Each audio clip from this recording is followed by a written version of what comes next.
So good evening, everyone. My name is Aurélia Kalisky. I have the honor to present the second panel.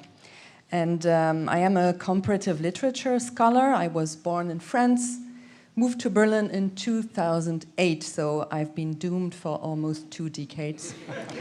I am currently fellow at the Käthe Hamburger Kolleg Cultural Practices of Reparation, and affiliated with the French-German Center Marc Bloch in Berlin. I will be a bad student tonight because I won't really moderate this panel in the proper way. I felt the urge also to take a few minutes to also explain how I came to be in this association. So how I became involved in the creation of the Palestinian and Jewish academics, it's due to my long work on political violence and the effects of political violence on memory and culture. And during my studies in Paris, I had the good fortune to be part of one of the first comparative and interdisciplinary research initiatives dedicated to these questions. It was at the end of the 90s and the beginning of the 2000s, at a time when the French state had just acknowledged its responsibility for the Holocaust and implemented a policy based on the twin watchwords duty to remember, devoir de mémoire, and never again, plus jamais ça. We founded this association, and there is actually one researcher in this audience that was part of it, Sonia Combe. There was also Enzo Traverso, one name that is maybe familiar to you. And we already had to fight the beginning of the, I would say, problematic effects of the IRA, which was founded in 1998, and the thesis of uniqueness and incomparability. This institutionalization of Holocaust memory coexisted with a policy in France of support of genocidal states, both in Bosnia and Rwanda, and a more or less continuous denial of the French colonial past and its neo-colonial extensions. However, despite bitter conflict, we saw a kind of opening in these years.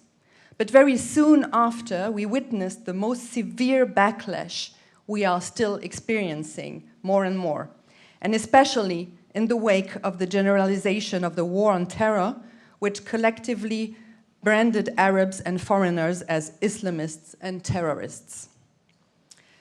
The consequence is not only a kind of scientific impoverishment, but above all, a political impotence.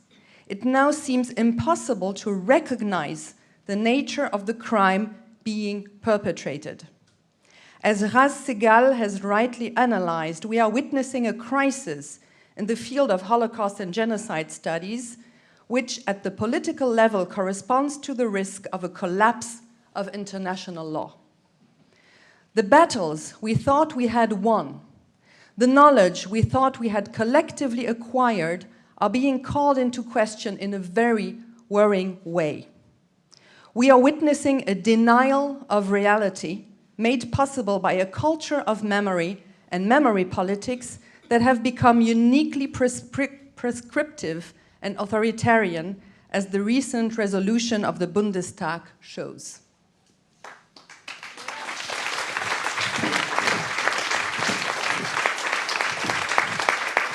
I could also quote another thing that was stated by the Zentralrat 1 year ago. The Zentralrat der Juden in Deutschland. They stated a document, they published a document 1 year ago with 11 points on memory, on recommendations for good remembrance in Germany, and they really sound like a theological, political document with commandments. The first one states the singularity of the Shoah, the Holocaust. I quote, "The singularity of the Shoah must not be questioned." To the ban on comparisons and so-called relativization, we reply that every historical catastrophe has its own unique characteristics, its own features of singularity, if you will. And our role is to try to think about these features, both in terms of international law and beyond the concepts of law. To understand what is happening in Gaza, we need to use concepts that Nahed already enumerated, such as dominicide, culturalcide, scholasticide, to name a few. We have to recognize and honor the extraordinary conceptual creativity that we see, not only among scholars specialized on these topics, but also among scholars who recognize the need to think beyond their discipline in an undisciplined way. And this is reminding me, of course, of the tradition of survivor scholars, Jewish survivor scholars, who after the Holocaust precisely did that. It is precisely this kind of work that we have been doing within our group for some months now, thinking, for example, about the recent proposal to make Gaza a legal concept by Rabea Egbaria, or the concept of Ashla, proposed by Nadira Shaloub-Kevorkian, to capture the systematic anti-Palestinian Israeli policy of separation, of dispersal, of reduction of the sacred human bodies to dismembered flesh. During the long-term ethnic cleansing of Palestine unfolding since the 1930s, the writing of history and Palestinian memory have been impeached by an official Israeli policy that denies them. In most of the Western world, we observe a context of a persisting epistemic injustice supported by a large part of our research institutions. For decades, Palestinians and so-called pro-Palestinian voices, works of art, and images have been scandalized in the academic and cultural world. In this context, the collection of archive, as Nahed just reminded us, the gathering of documents, the reflection on knowledge and forms of memory produced by Palestinians about their own experience is central. So I want to invite now Hanan Toukan, who is precisely working on these topics, to intervene on this point.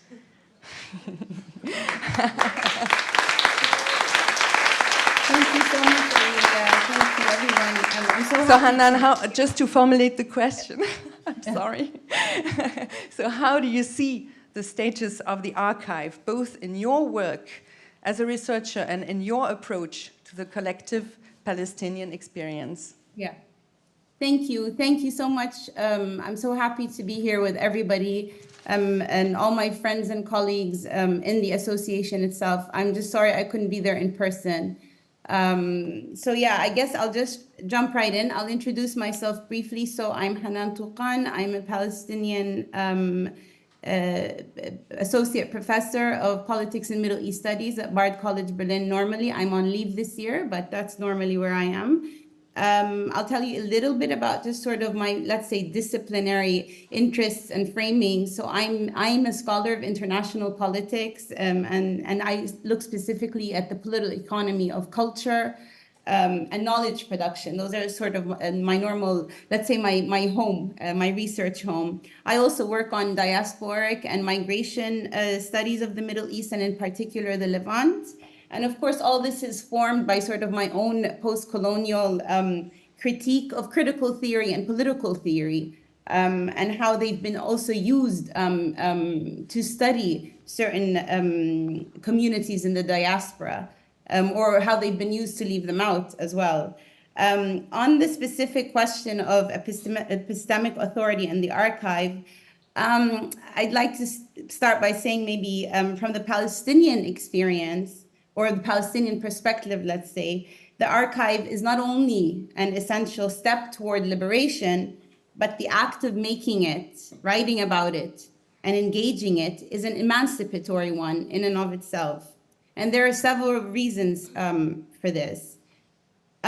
Firstly, making an archive that documents the workings of colonialism and the pain, loss, and injustice that comes with it always requires one to be fully involved and alert. For the act of turning what many Palestinians have witnessed and physically experienced into material form by packaging and then safeguarding that history of the past for future generations is not work for the faint-hearted. But being entrusted with this responsibility, so to speak, is a great honor that most Palestinian academics, scholars, artists, intellectuals involved in this work take on with zeal. And this is not only it's also the everyday Palestinian. And I'll talk a bit about what this means as well, and how it comes out or how it gives a feeling of empowerment. So since being a child, I don't think I ever entered a Palestinian home that did not have things like title deeds of the home that the family lost in 1948, or sometimes the keys to those houses they lost, or a painting or picture of the historical family home, or an embroidered basket, or embroidered dresses that generations of women, Palestinian women, have weaved. Or even a bottle of olive oil that was squeezed out of the olives on a tree that is at least 100 years old out in the yard. In that sense, most Palestinians are daily involved in the making and the safeguarding of the archive of their cultural heritage. That heritage is then, as we know now, as we know from works like artists like Jumana Manna, Amélie Jasser, Aurélia Toukan, and historians like Shireen Sayali and Salim Tamari, writers and filmmakers, etc. These works get recycled into artworks or scholarly works that then, depending on the context and content, get to circulate in our world and keep the Palestinian story alive. When the world is ready to hear, as we saw the past 15 months, it's not always like that. Interestingly, though, the more powerful the attempt to repress the story, the more powerful it gets. So for Palestinians, this building of the archive that houses the story of their presence on the land is a project of empowerment because it does not stop, even when Palestinians realize the world does not listen and cannot or does not want to see. In other words, the act of witnessing, collecting, and archiving is not done to convince, quote unquote, the Western episteme, at least not anymore. It's not. If anything, the genocide in Gaza has only strengthened the resolve of the Palestinians to make sure their kids and their kids' kids never forget. And they don't. And me and my colleagues were all proof that it goes on and on. So to be blunt, Palestinians realize that their future does not hinge on making Europe understand anymore, or even see. Palestinians know that Europe knows very well what is going on. It created the problem after all. It is right there in their archives, as Israeli and Palestinian historians have been showing. There is no shortage of documentation on the run done to the Palestinians, even before the Nakba. The reason Palestinians collect and archive are for the purpose of texturing Palestinian life beyond the conveniently termed Israel-Palestine conflict. They also collect so that they show life beyond also just the Holy Land and its age-old tragedies, which is also another construction that is in large part an Oriental imaginary constructed in the Western episteme. So Palestinians collect what they witness and turn them into archives so that they know themselves for themselves and can teach their own history. On that, let me just say one last word on epistemic authority and epistemic violence. Palestinians understand intellectually and viscerally from very early on what it means for their experience what it means for their experience and indeed their very existence to be invisible to the West's cultural, educational, and political institutions and elites. They also understand that in the case of Germany, for instance, that the country's self-conception as a liberal Western democracy is indeed partly predicated on the denial of the Palestinian reality today and in the past. For instance, I think I speak for many Palestinian scholars in the humanities and social sciences when I say that they have known for a very long time that even critical subjects nurtured and financed in Western academic and cultural institutions such as post-colonial studies were never meant to speak to the colonial present moment in any real sense. but they were tolerated so long as they spoke of the colonial past, where Western geopolitical interests were not so central anymore. To go back to the empowering act of archiving that I opened with, Palestinian scholarship and arts never shy away from bringing their lived experiences into the classrooms and in the museums and gallery spaces. What matters less and less is not to convince, as I said, but rather to keep a record of the now for the future and to refuse the epistemic violence to which they have been subjected by insisting on decolonizing, by insisting on inserting decolonial theory in the most mainstream disciplines like sociology and politics, anthropology, memory studies, media studies, and others. So yeah, I'm just gonna end here.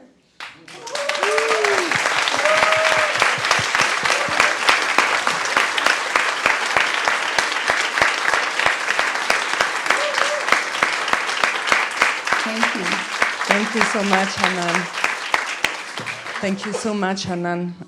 This was very, very important, what you just said, and it, of course, reminds us that every historical catastrophe always is bringing along these initiatives of collecting and documenting. Yeah, I think we're getting signs that we should okay.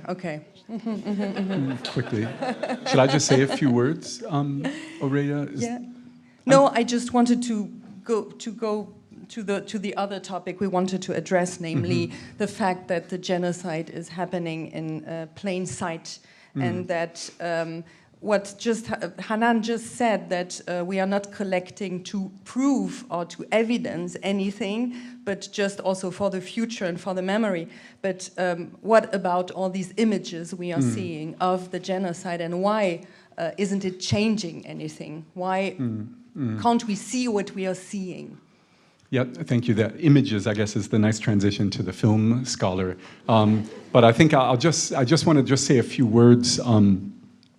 Maybe just a few words about how, not just how I came to the Verein, but maybe how I came to scholarship. Because I was a horrible student. I was kicked out of school. I was bad. And what bad? We can talk about that later. But what really changed my perspective on scholarship was the AIDS crisis and queer activism and AIDS activism in the United States. And I kind of came of age at this time of AIDS activism, queer activism, and the cultural theory and academic work that was produced in response to it. And it was because of this work that that I'm alive today. Yeah, that's to the work. That's, living is difficult. But